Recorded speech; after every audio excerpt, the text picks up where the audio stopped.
పోయి ప్రపోజ్ చేయబో. వెళ్ళిపోతున్నది పోయి చెప్పరా. నాకు భయంగా ఉంది, నువ్వు పోయి చెప్పరా. నాకు నీకు మించిన భయం. రే అటనద్దురా, 4 సంవత్సరాలుగా ప్రేమిస్తున్నాను. ఇంట్లో రచ్చ చేసుకుని మరి వచ్చే నేను ఇద్దో అమ్మాయి కోసం కష్టపడి రింగ్ కూడా నేను రా. నువ్వే హెల్ప్ చేయాలరా. సరితే ఏమండి, ఏమి ప్రేమిస్తున్నావా? నేను కాదండి.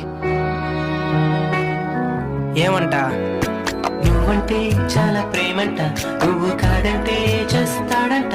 ఇంట్లో రచ్చేసి వచ్చేసి బాధల్ని దాచేసి నీ కోసం పనిచేసి ఈ రింగు కొన్నాడు, నీకివ్వమన్నాడు. మావాడు మంచోడు, మీకు సరిజోడు. మీకోసం తన గుండెల్లో చెప్పలేనంత ప్రేమే దాచాడు. I love you.